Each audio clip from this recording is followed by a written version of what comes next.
Hello everybody, peace and blessings to you. Thank you for clicking on this video.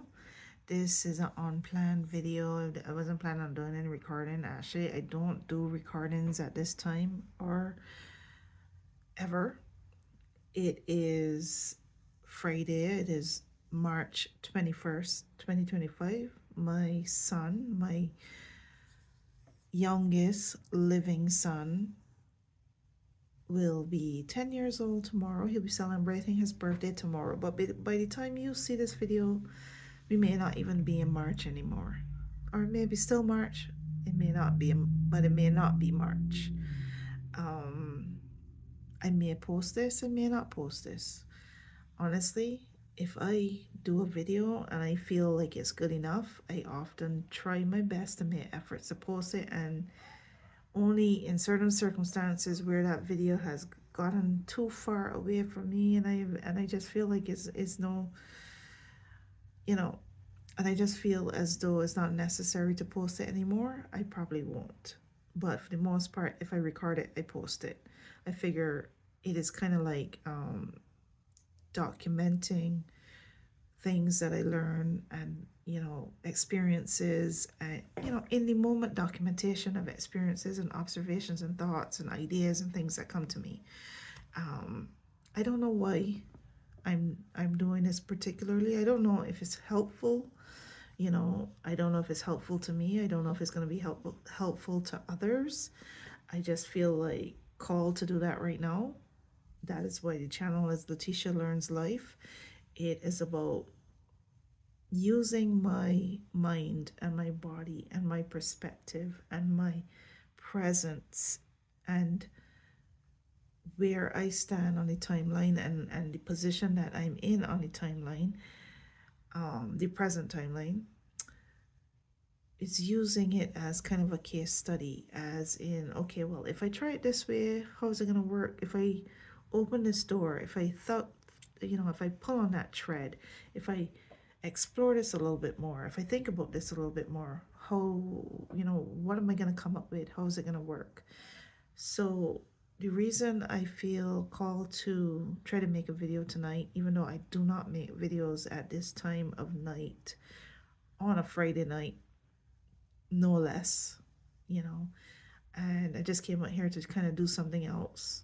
I would rather be relaxing or in my bed, but I'm doing something in the room. I'm trying to respond to some comments, but I ended up listening to a video that my mom posted on her faith channel. My mom has a faith channel called Sweet Annie's Faith. And I was listening to her perspective on things. Her video that she posted was about certain things, certain symbols, and certain things that people should remove from their home, because from her perspective, those things are, they're bad. They're bad to have in your home. They're evil to have in your home. And I was listening, and to be honest with you, a lot of the times when it comes to certain religious perspectives and spiritual perspectives, my mother and I differ. It feels to me as though we are kind of heading in different directions in our perspective on spirituality and on certain things. And in a way, it kind of bothers me to a certain extent. For lack of better words, because I don't think that is it. That is not it.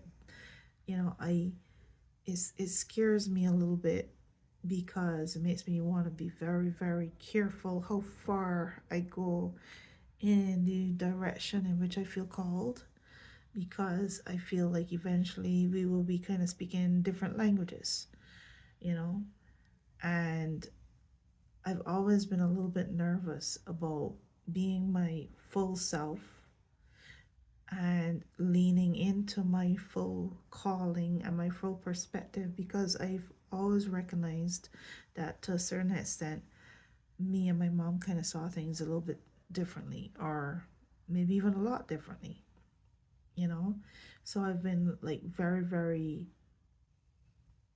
careful in how far I lean in to where I want to go, or where I feel called to go.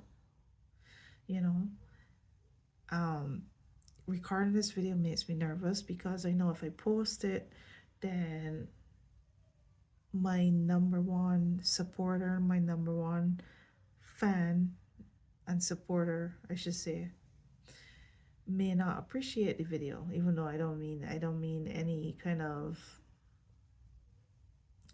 it's not meant to be any kind of video in form of disrespect to my mom or to her beliefs or how she sees things. I just wanted to share my perspective. I just wanted to share my perspective and kind of be honest with who I am in my spirituality. My spirituality, as I've said time and time again in videos and I've shared, I see myself as agnostic at the moment. And let's look up the definition of agnostic. So, the dictionary says that agnostic means a person who believes that nothing is known or can be known of the existence or nature of God or anything beyond material phenomena, a person who claims neither faith nor disbelief in God. So, agnostic. I'm almost thinking that I might not even be that. I may not even be that. I am getting to the point where I am kind of developing my own understanding of spirituality and my own understanding of what is God, who is God, and my definition of God. I feel like connected to certain things, like I feel like God is love. I feel like God is the love and light inside of us. I feel like God is in us, and I feel like we are all God, and I feel like God lives here, and He lives here. I hate saying He. He is kind of like a part of my upbringing, my religious upbringing, calling God, you know, He or Heavenly Father, the masculine God, you know. But I feel like God is it. It is a spirit. It is source. It is inside of us. It is in us. It is us. We are all God. We are all a part of God. God is all of everything. You know, that's how I see it. That's how I'm beginning to see it. I believe that God is love and God is light. And I believe, there's this phrase where people say, love is my religion. And that resonates with me. Love is my religion. And like I said, the video that inspired me to want to record this video is a video that my mom put out, and she talked about tarot, and she talked about yin yang, the yin yang symbol. I know that I've always heard my mom talk about these things. So when I bought my first tarot card, my first tarot deck, I was nervous about that.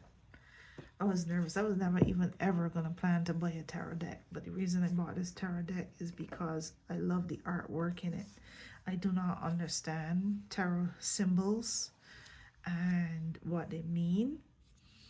And I intend to study it a little bit and learn about the symbols and form my own opinion on tarot and the symbols.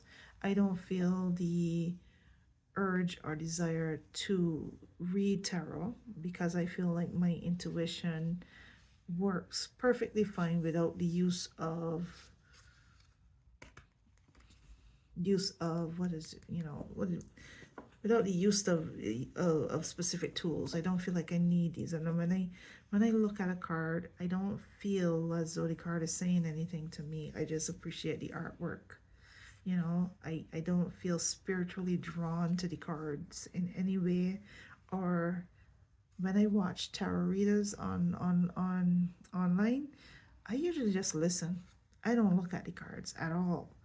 Not because I intentionally don't look at the cards. I just don't feel called to look at the cards. I listen to their intuition and their perspective on what they're saying and their interpretation of the cards. I don't really look. Not because, again, like I said, not because I'm intentionally not looking, but usually is because I'm busy doing something else and I'm just listening. I'm listening like as though I'm listening to a podcast or something. I don't pay attention to the cards. So I don't feel intuitively called to be a tarot reader. I don't feel intuitively called to even interpret tarot or learn about tarot that way. The only thing that would make me kind of want to learn about tarot now is because I'm trying to grab something here. Is because I bought my first tarot deck.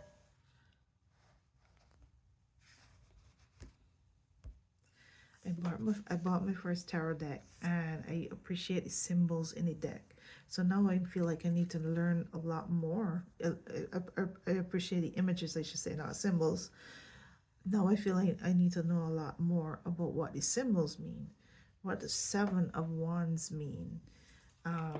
I did a post where I had described feeling as though I am like kind of a gatekeeper holding a lantern, the light worker holding the lantern at the gate, which is the path, which is the gateway between, you know, old mindsets and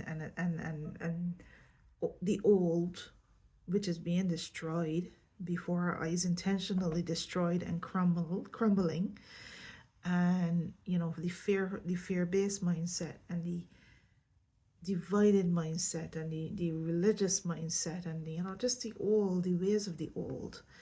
I feel like I'm at the bridge holding the lantern, and I say that a bunch of times, holding the lantern at the gateway, and on one side is the future. It is healing, it is light, it is love, it is freedom, it is free will, it is creativity, it is exploration, it's learning, and there's a lot less of the dark, right? A lot less of the dark, and it's more balanced and harmonious and light, and then I had a new friend, an intuitive, colorful foresight, tell me to check out the Hermit card in the same deck. So this is the Hermit card, and again, I appreciate the image. I don't know what the Hermit card means. When I hear the word hermit, I'm thinking more of like isolation and loneliness, but I'm planning on looking up what the Hermit card means. But I see it's similar to kind of what I'm describing, whereas the path, and the person is floating in the air,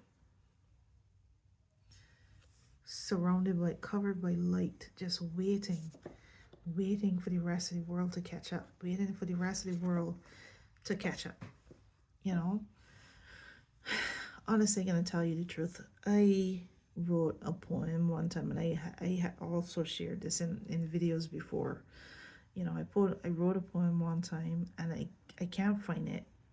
I can't remember what it's called, but I know it was talking about, basically not waiting to death until for paradise, not waiting for death to get to heaven, but to experience heaven on earth. And I've decided that, if there is a heaven and a hell or whatever, if there's an afterlife, that's all well and good, and that's a bonus. But I'm intending on living a heavenly life, living a loving, free, heavenly life here on earth, like living my heaven right now, today, So, anyway, because of what was mentioned in my mom's video, and you can go ahead and watch that video if you are interested, because my mom has an interesting perspective on certain things, having certain things in your home and symbols and all that. I don't really share that perspective. I wouldn't have a voodoo doll or a Ouija board in my home, because I do think that there's an energy to that I don't want to dabble in. Like I said, I'm not interested in doing tarot as a tarot reader because I feel like it's not a tool I need. But however, I don't think that tarot cards, I may be wrong, but I don't believe that tarot cards are inherently good or bad. I believe is basically how people use a tool. So I asked the Google this question: are tarot cards bad? And I love, honestly, I love the AI overviews that you get to certain questions now when you Google it, because I find that AI overview is very, very in depth and thoughtful and insightful. So here's what it says. For the Are tarot cards bad is the question that I asked. And this is the AI overview that's be on the top of your search if you ask a certain question, if you ask Google a certain question. Whether tarot cards are bad, in quotation marks, is subjective and depends on individual beliefs and perspectives, with some viewing them as a tool for self exploration, that I will be in that camp, and others associating them with negative connotations or religious beliefs. Here's a breakdown of different perspectives. One, as a tool for exploration of for self-exploration. Some people use tarot cards as a tool for introspection and gaining insight into their lives and potential future paths. And that's, a lot of the tarot readers that I watch on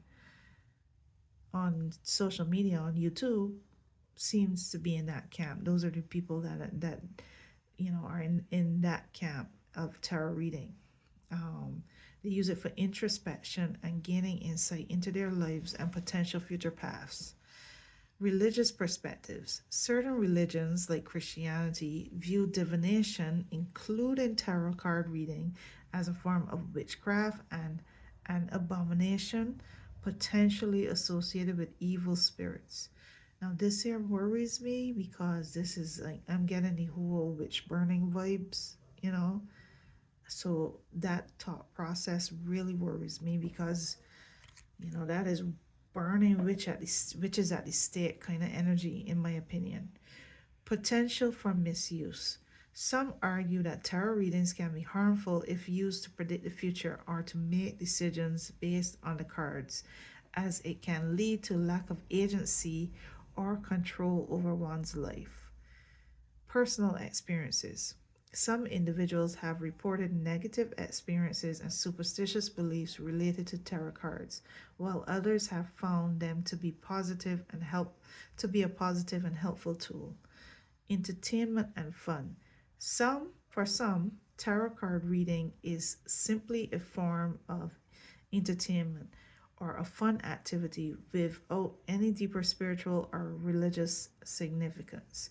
So that is the AI overview of that is on the top of the search. Are tarot cards bad? And I find that to be very, very interesting. Um, okay, I have a few pages open and I'm going to just read some of the things that I got open because, like I said, this is Letitia Learns Life. This is what this channel is all about. And it isn't about us agreeing all the time. It isn't about me saying that I am right about the things that I think I know or the things that I think I understand, or my understanding, or whatever. It's about me learning, literally learning. I don't know how long this learning period is going to last and when I'm going to be like, okay, now I am solid in what I believe. I think I've gathered enough information and I think I know enough to be solid in my beliefs, but at the moment, I'm not trying to discount people's experiences, people's wisdom, people's understanding, people's perspective. I do have the perspective that everything is subjective, or most things are subjective, and they are according to your experience and your perspective and the energy and the power that you give to certain things. That is how I see it.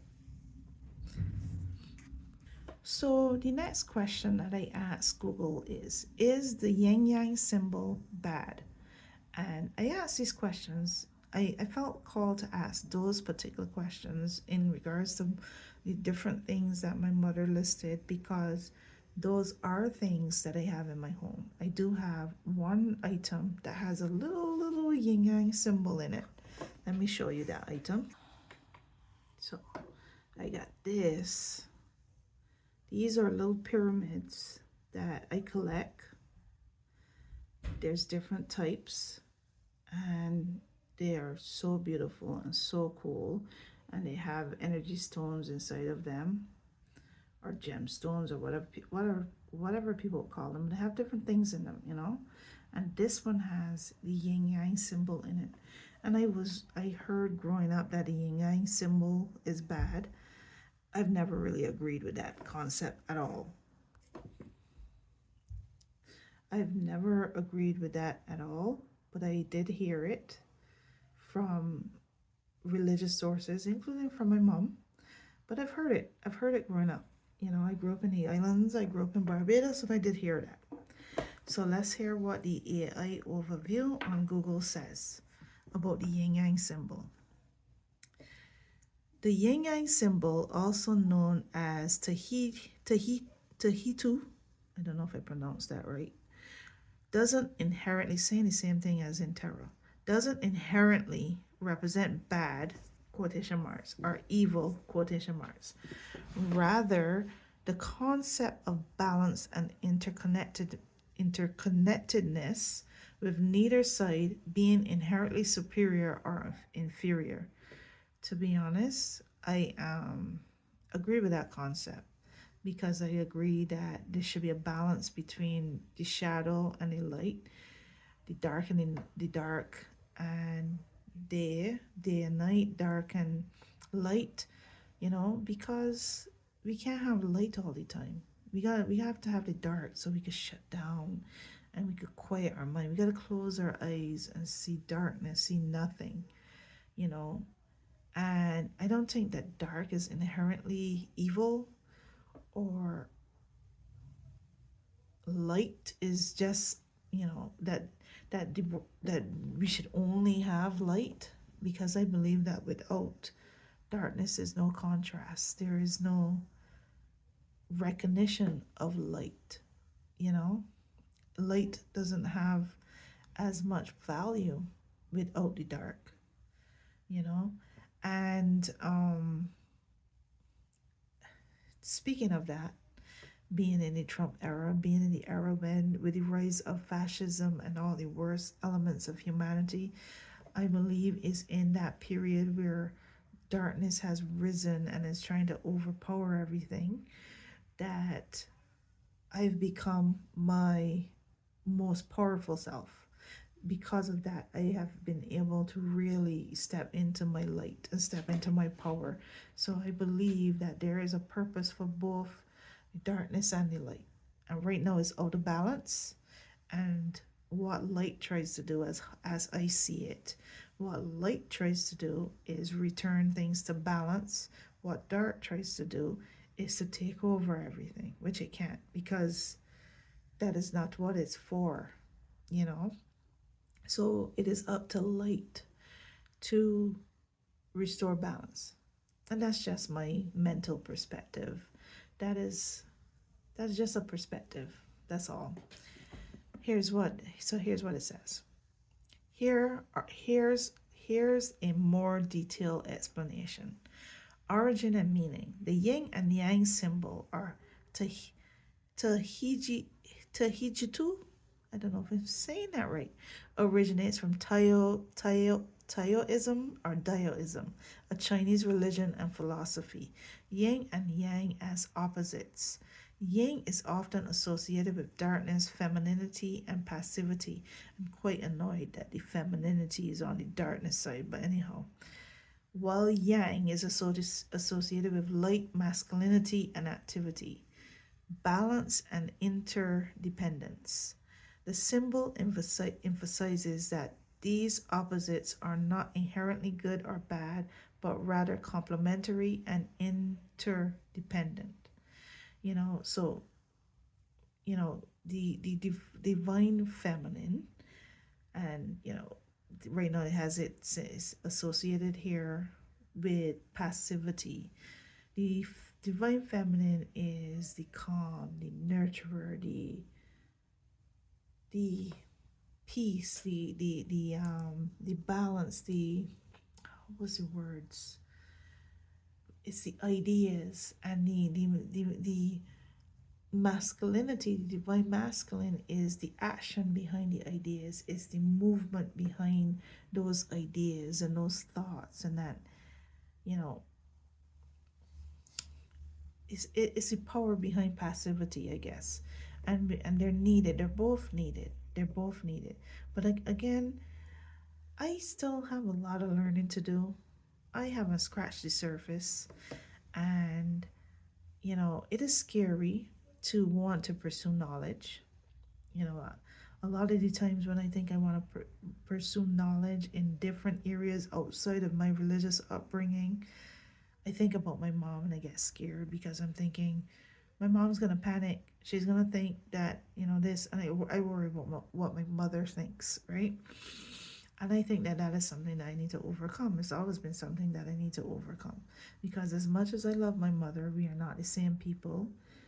I also think about what my husband's gonna think, but I think about what the people in my life are gonna think. And to be honest, I have very few people in my life, and I'm thankful for that, because to have a lot of people in your life and to be worried about what all the people that you got in your life think as you try to pursue your light and your passions and your interests, and pursue knowledge, and like I said, explore things and pursue things and pull on threads, and experiment and find out, to be concerned about what so many people think is a burden. It is a chain, you know. So I have to practice appreciating the people in my life without having to be worried so much about how they perceive me, especially if I want to be openly live my true, the truest version of myself, you know, and find things out.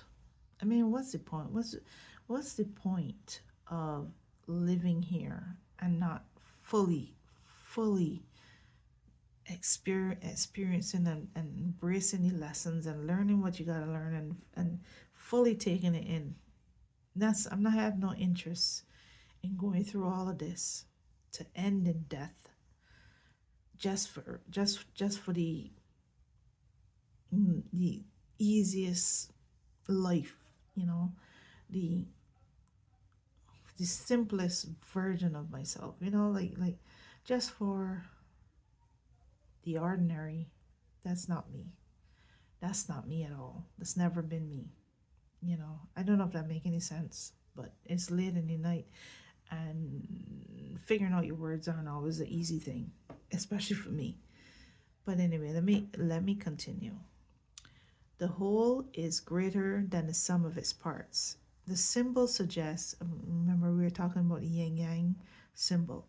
The symbol suggests that a complete whole requires yin and yang, and that an imbalance of either can lead to disharmony, not a representation of good or evil.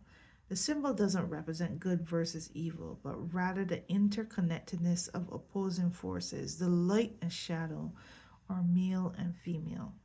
Taoism and Taoism and Taoism teaches that there is a power in the universe called the Tao, which is the way, and the Tao has two sides: yin and yang in everyday life. Yin and yang can be seen in many aspects of life, such as the sun and shadows, the pitch and the catch, the heat and the blackness of coffee,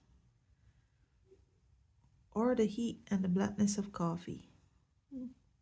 Christian perspective. Some Christians may view yin and yang symbol as contradictory to their beliefs, as Taoism and yin and yang concept are not aligned with biblical Christianity. Focus on balance and wholeness. The symbol encourages a holistic perspective, emphasizing the importance of recognizing and appreciating the value of both opposing forces. So I find that to be very interesting. The answers resonate with me, and I understand, and I also agree that that things are in balance and out of harmony. And I as far as I'm concerned, for me, I do think that Christianity is not the way. I don't agree with the I don't agree with a lot of things in Christianity. However, there are Bible verses that still resonate with me and stick with me, and lessons from the Bible that still stick with me. But my beliefs have expanded, and I know for Christians to hear other people say that their beliefs are expanded beyond the box in which Christianity tries to keep us in, I know that is the most terrifying, scariest thing in the world. But I want to understand things beyond my religious upbringing. To truly, truly, I do. So, I had comment to my mom's video, and I will share that comment. I don't know if it's that great a comment, but whatever. I will share that comment. Thank you for sharing your perspective and experience. Your experiences have not been my experiences, meaning that I have not experienced, because she shared her stories, like her experience with the Ouija board, etc. She shared her stories.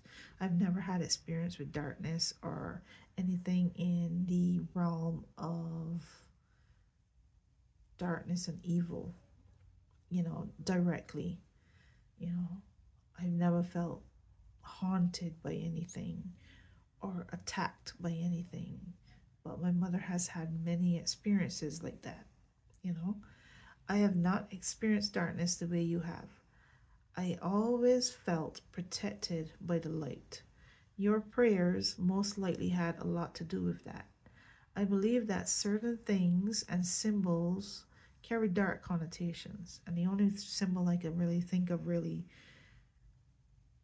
you know, at right now is like the swastika.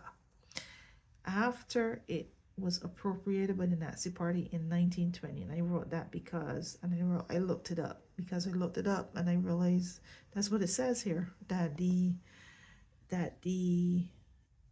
swastika actually existed before the Nazi Party. It was used before that, and it actually, and this is from a Holocaust encyclopedia. That's what it says at the top of the page. The Holocaust encyclopedia. It says the origins of swastika. The word swastika comes from Sanskrit swastika, which means good fortune or well-being. I don't know if I pronounced that word right. The motif, a hooked cross, appears to have been used in Eurasia as early as the 17,000, as early as did I say 17? As early as 7,000 years ago, perhaps representing the movement of the sun through the sky. To this day, it is a sacred symbol of Hinduism, Buddhism, Jainism, and Odinism. It is a common sight on temples and houses in India or Indonesia. Swastikas also have an ancient history in Europe, appearing on artifacts from pre-Christian European cultures. Its discovery and meanings in modern Europe. The symbol experienced a resurgence in the 19th century as a result of growing European interest in the ancient civilizations of Near East and India. During the extensive excavations, the German archaeologist Heinrich Schliemann discovered the hooked cross on a site of ancient Troy.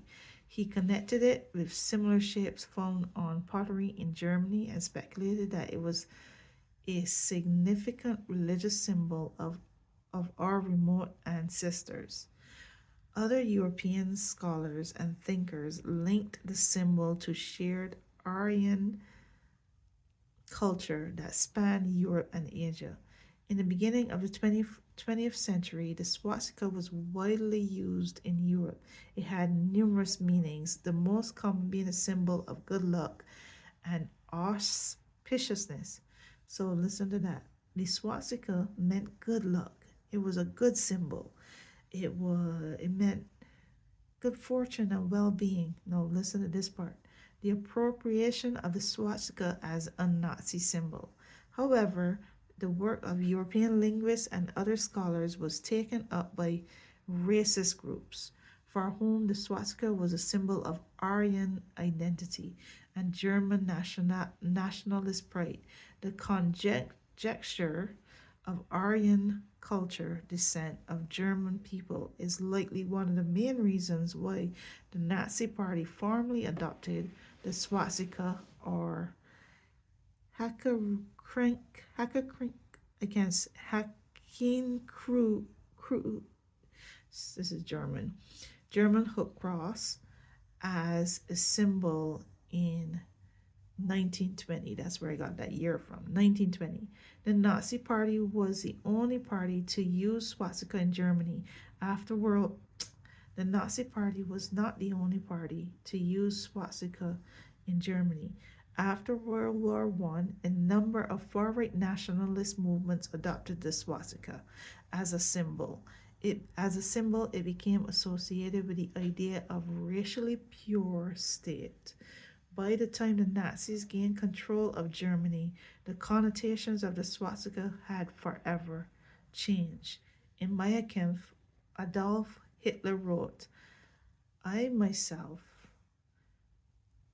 Mein Kampf, by the way, is what it said. In Mein Kampf, Adolf Hitler wrote, I myself, meanwhile, after innumerable attempts, had laid down a final form, a flag with a red background, a white disc, and a black swastika in the middle. After long trials, I also found a definite proportion between the size of the flag and the size of the white disc, as well as the shape and thickness of the swastika. The color scheme of the Nazi flag intentionally drew on the colors of the flag of Imperial Germany, 1971, 1871 to 1980, which still resonated with many Germans who rejected democracy and the Weimar Republic. The color combination with the swastika made the powerful logo, made the color combination with the swastika made for a powerful logo, a trademark that became undeniably linked with the Nazi Party. Most political parties in democratic Germany did not have a political logo. The Communist Party and the Nazi Party were exceptions. So my whole point is the swastika became the most recognizable symbol of Nazi propaganda, appearing on the flag referred to by Hitler in Mein Kampf, as well as election posters, armbands, medallions, and badges for military and other organizations. A potent symbol intended to elicit pride among Aryans, the swastika was struck. The swastika also struck terror into Jews and others deemed enemies of Nazi Germany. So, like I said, this is from the Holocaust Encyclopedia. There's more on this page, and it says the history of the swastika. And what did I do to find that? I typed in swastika meaning in the Google search, swastika meaning, And that was the first thing that came up. The History of Swastika Holocaust Encyclopedia. That was the first page that came, the first link that came up. And I find that to be very, very interesting. And there's more on this page to learn. But my whole point is that the swastika, had a different meaning until different human beings gave it a darker meaning and a darker purpose. So that is why the whole concept and idea of, and I don't know if you use the word transmutation or not, but the concept of transmuting light in darkness into light. I feel like you could do it the other way. You could also turn light in. People could also turn something that is meant for good into something that is used for darkness. So it can be done in reverse as far as I'm concerned. That is my thought process. It can be done in reverse, where you can take something that is meant for darkness and turn it in and empower it with a light meaning, you know. But this is all a whole learning thing. So let me get back to the comment that I was reading. I said, the last thing I said was, I believe that certain things and symbols carry dark connotations, like the swastika, after it was appropriated by the Nazi Party in 1920. I looked it up. Apparently, it originally meant good fortune or well-being. I personally think that things and symbols have the power and meaning we give to them. I am very careful about what I bring into my home and what I watch and read.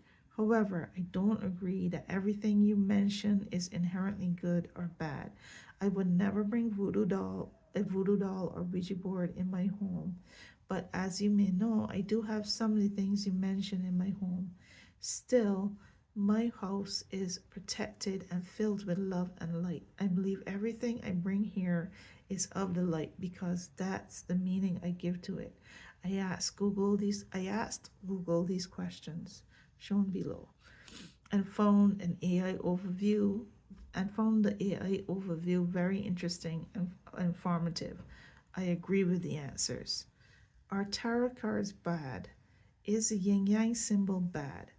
I have no interest in tarot cards. I have no interest in reading tarot cards, but I bought a deck of tarot cards because the artwork resonated with me. It's called the Lightseers Tarot. I reference the card images I like in my videos often. In my videos sometimes. I am cautiously open-minded to learning about things beyond my religious upbringing. I watched the videos of some tarot readers online, and I don't believe they are tapping into dark energy, or that they are not intuitive enough to recognize if they are. I trust my intuition to recognize that if I'm tapping into dark energy and following it down a rabbit hole, or following it down a rabbit hole. I'm alert and careful. I pray for others to be as well. It's okay if we don't agree on everything. Just wanted to be honest. Sincerely, your daughter, Letitia. And to end this video, I'm just gonna read another question that I asked Google. What does the Hermit card mean? I asked that because, I was told about the Hermit card. And as far as I'm concerned, I'm just looking at the image, but I'm curious, what does the Hermit card mean? In tarot, the Hermit card signifies introspection, seeking inner truth through solitude and reflection, and the pursuit of wisdom and self-discovery. It encourages a period of quiet reflection and self-assessment to gain a deeper understanding of oneself and one's path. And that's kind of the journey that I feel like I'm at in this stage of my life. So it's perfect that Sylvia told me about the Hermit card, because that's where I feel like I am in this point and this period in my life. Here's a detailed breakdown. Symbolism. The hermit often appears when you need to step back and reflect on your life, delve into your inner world, and gain greater understanding of yourself. Again, that's where I feel like I'm at. Inner guidance. The card represents your guidance, spiritual enlightenment, the wisdom that comes from solitude and introspection. Self-discovery. It's called it's a call to embark on a journey of self-discovery, embracing your true spiritual self and inner wisdom. Timing. The Hermit card suggests taking your time to think and reflect. It may also indicate significant events could happen within 30 days. However, the effects of the Hermit card's guidance might take a while, up to 6 months or even a year, even a year and a half, or even a year and a half to fully manifest. Reversed meaning. The Hermit reversed can suggest fear of isolation and inability to connect with oneself or others. Astrology. In astrology, the Hermit card is associated with the sign of Virgo and its ruling planet, Mercury. So I know that, there's a lot of things that I have grown up hearing are bad, that are, they are, and they're bad in relation to the Christian perspective. And I raised up in a Christian world, hearing the Christian perspective on things. And because of the internet, because of my own personal experiences, because of what I have witnessed over the last 8 to 10 years, I have seen a whole new world, a different world. I have seen Christians let me down. I've seen Christians show me who they are. I've seen Christians show me how easily they fall for darkness, and that's not all Christians, but I've seen a world bigger than Christianity, honestly, and my perspective is different now. It's different now, and like I said, I am not. I haven't reached my destination. I am still figuring it out and still learning, and that is why, at the moment, I will put myself in the camp of agnostic because I want to be free to explore. You know, I want to be in that hermit season of my life where I look inside myself and reflect and figure out who I am and what I believe. But honestly, if I'm going to be honest, I am living heaven now, so it doesn't matter to me. I've chosen to make the idea of an afterlife and heaven secondary, you know, and to make love be my source, my religion, my source of light and life and truth, and live a life that is filled with love and light and truth, and pursue good things, pursue good things, and be a good person. So thank you for watching. Peace and blessings, and we will talk again.